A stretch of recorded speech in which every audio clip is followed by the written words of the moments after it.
السلام علیکم ورحمۃ اللہ وبرکاتہ۔ الحمد للہ وکفی وسلام علی عبادہ الذین اصطفی، اما بعد۔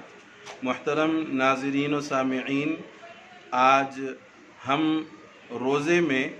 چند اہم ترین مسائل کی طرف آپ حضرات کی توجہ مبذول کروانا چاہتے ہیں۔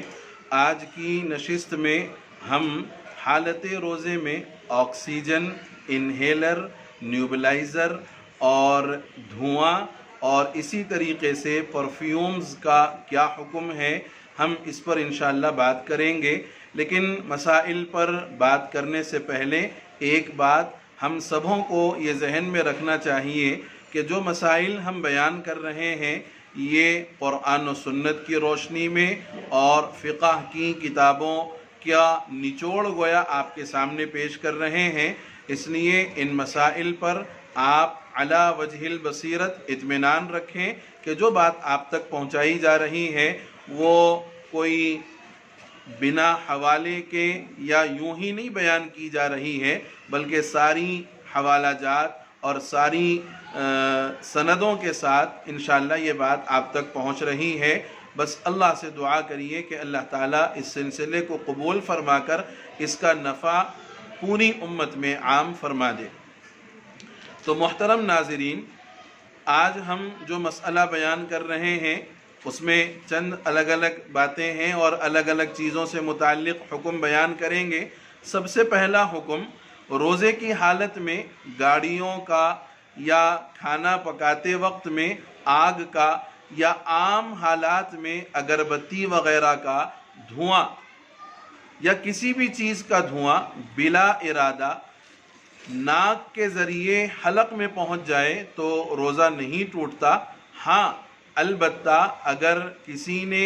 ارادے سے اور اپنے قصد سے کسی بھی قسم کا دھواں سونگھا یا اس کو ناک کے ذریعے سے اپنے اندر پہنچایا تو اس سے روزہ ٹوٹ جائے گا۔ اور جتنے مسائل ہم اس نشست میں بیان کر رہے ہیں یہ ذہن میں رکھیں کہ یہاں روزے دار کے قصد و ارادے کا اور اس کے اپنی مرضی کا دخل ہے۔ اگر وہ اپنی مرضی اور اپنے قصد و ارادے سے یہ عمل کرتا ہے تو روزہ ٹوٹے گا اور ایک دن کی قضا اس پر لازم ہوگی اور کفارے وغیرہ کی کوئی ضرورت نہیں ہوگی۔ تو پہلا مسئلہ ہم نے دھوئیں سے متعلق سنا کہ دھواں اگر خود بخود ناک کے راستے حلق میں اتر جائے تو روزہ نہیں ٹوٹے گا۔ اگر قصد و ارادے سے کسی بھی قسم کا دھواں سونگے گا تو یہ روزے کو توڑ دے گا اور اس کی وجہ سے روزے کی قضا لازم ہوگی، صرف ایک دن کی کفارہ واجب نہیں ہوگا۔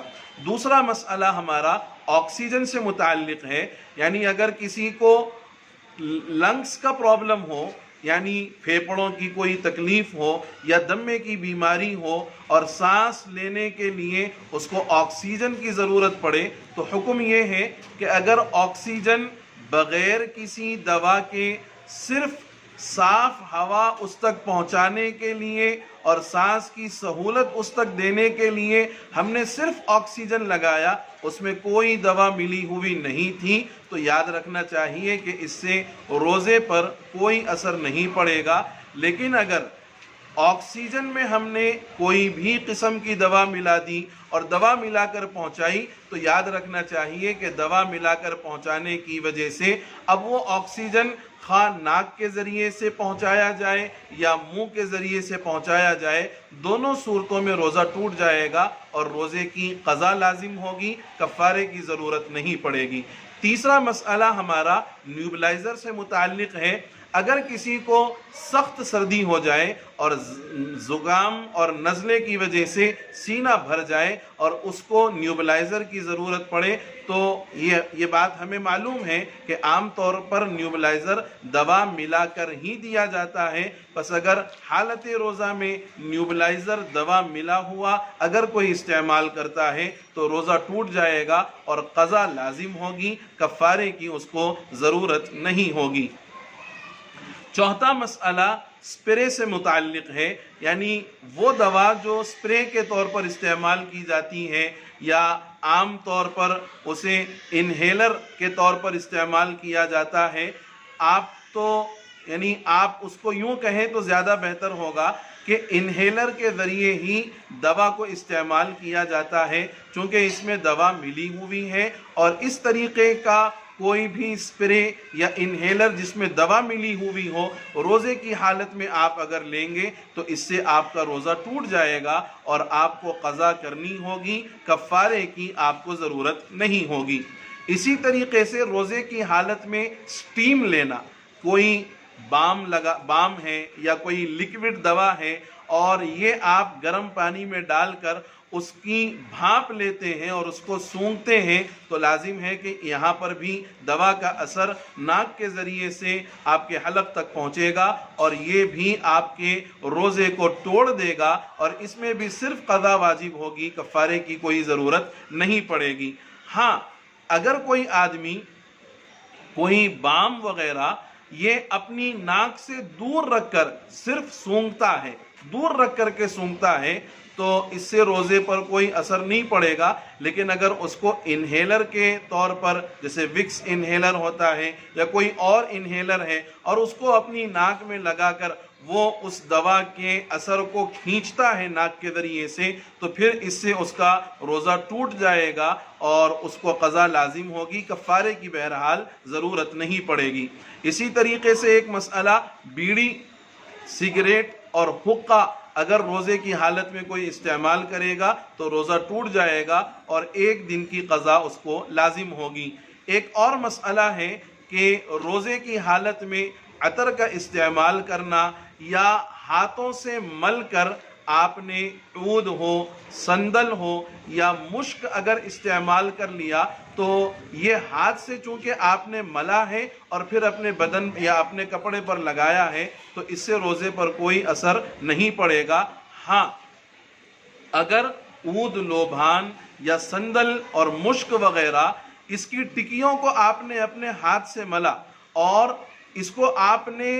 استعمال کرنے کے لیے ہاتھ کے بجائے دھوئیں وغیرہ کا استعمال کیا، یعنی عوددان وغیرہ میں اس کو ڈال دیا اور براہ راست اس کو اپنی ناک کے پاس نہیں رکھا بلکہ کمرے میں یا ہال کے کسی کونے میں عوددان میں یہ ساری چیزیں آپ نے ڈالی اور دھواں وہ نکل رہا ہے خوشبو والا، اور وہ خوشبو والا دھواں آپ نے ڈائریکٹ اپنے ناک سے نہیں لیا، وہ اڑتا ہوا آپ کی ناک تک پہنچ گیا تو اس سے روزے پر کوئی اثر نہیں پڑے گا۔ لیکن اگر کوئی جان بوجھ کر اس کو اپنی ناک کے قریب لائے اور ناک کے قریب لا کر کے اس کو سونگھتا ہے اور اپنی ناک کے ذریعے سے اس دھوئیں کو چڑھاتا ہے تو فرمایا کہ ایسی صورت میں اس کا روزہ ٹوٹ جائے گا اور ایک دن کی قضا لازم ہوگی، کفارے کی اس کو ضرورت نہیں پڑے گی۔ دو مسئلے اخیر میں باقی رہ گئے ہیں۔ ایک مسئلہ ہے سپرے کا،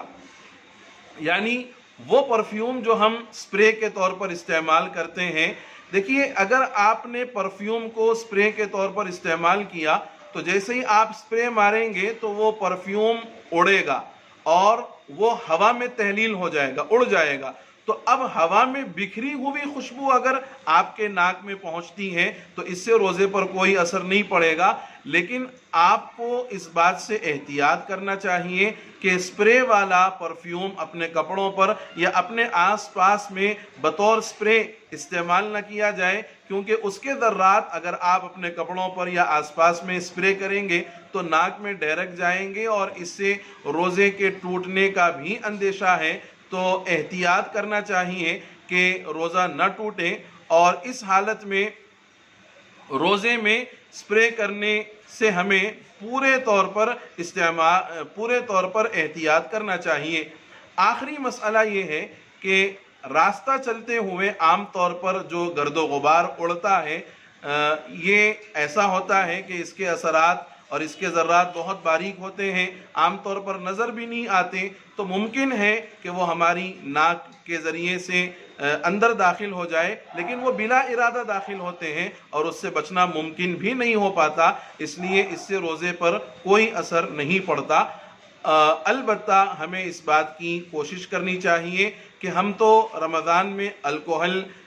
مکس پرفیومز عام طور پر استعمال نہیں کرتے، لیکن کوشش اس بات کی کرنی چاہیے کہ غیر رمضان میں بھی، رمضان کے علاوہ میں بھی ہم الکوہل ملے ہوئے پرفیومز استعمال نہ کریں تو ہی یہ زیادہ بہتر ہے، تاکہ دل میں کسی قسم کا وسوسہ اور شک باقی نہ رہے۔ یہ چند مسائل تھے، اللہ تعالیٰ توفیق عمل نصیب فرما دے، آمین۔ والسلام علیکم ورحمۃ اللہ وبرکاتہ۔